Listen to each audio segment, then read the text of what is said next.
Welcome back to Does It Suck? I'm Wes Womble. And I'm Kyle Crawford. And today we are going to wind the clocks back to a time where horses assaulted trains, blimps crashed and burned, and men were tried in ways never seen before. That's right. Today we are going to transport you back to the battlefields of World War I.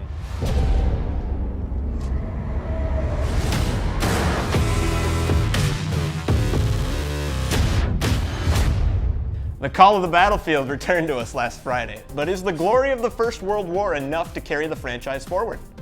With a two-part attack on both campaign and multiplayer, the Battlefield games have always promised action-packed gameplay equally delivered in both parts. Obviously, both of these sections are quite different from one another, so in an effort to cover both of them fairly, we are going to split them up into their respective player counts, the single-player campaign and the not-so-single-player online game modes. Let's start with a look at the campaign. With the release of Battlefield 1, DICE has taken a step away from the large singular plotline in favor of multiple, smaller, episodic stories. And while it would seem that this would have a more adverse effect on critical reception, most reviews have been pretty positive. Polygon writer Arthur Guise scored the game at a 9 out of 10, stating, Battlefield 1's campaign takes on the kind of importance the series hasn't managed in the better part of a decade, and the result is a single-player component that doesn't overstay its welcome or run out of ideas. Other review sites like Metacritic give similar praise about the game, giving it an 88. Nearly all of the reviews on the site celebrated the game in a myriad of ways. One review by The Guardian commended the game, writing, DICE has taken a risk visiting a time period never seen before in major multiplayer shooters, and Battlefield aces it.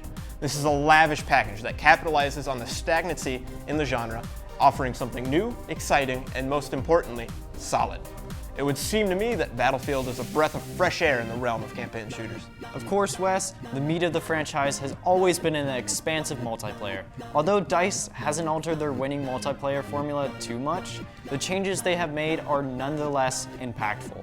The classes mostly remain similar to their counterparts in the previous games, and game modes like Conquest and Rush still remain popular. But the buzz about the multiplayer lies within its new playable mode, Operations. Playing like a mix of Conquest and Rush, Operations throws the player into objective-based frontline combat, and I'd have to say, it seems people can't get enough.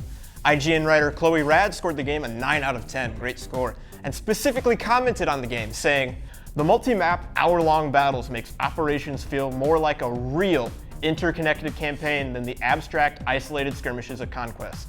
Well, Kyle, it looks to me like Battlefield 1 delivers on all fronts. I'd have to agree with you, Wes. For me, the mini episodes of the campaign piqued my interest. While I would have liked them to be longer and have focused more on the characters throughout the war stories, overall, I'd say they scratched that itch very well. And while I agree with you about the campaign, the true satisfaction for me came from the multiplayer. The frantic and fast-paced gameplay in Operations really captured the spirit of the game for me. And not to mention, there's just some awesome feeling about bayonet charging the enemy with my squad.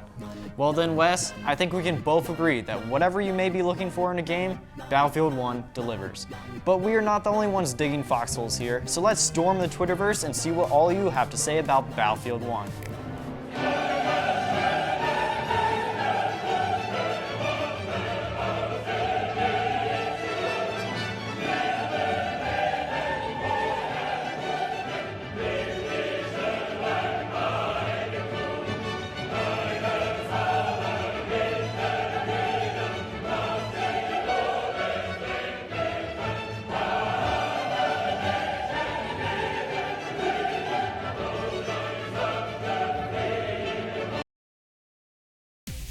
The music. You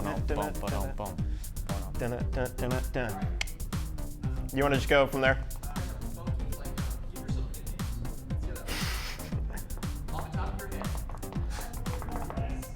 World War. No.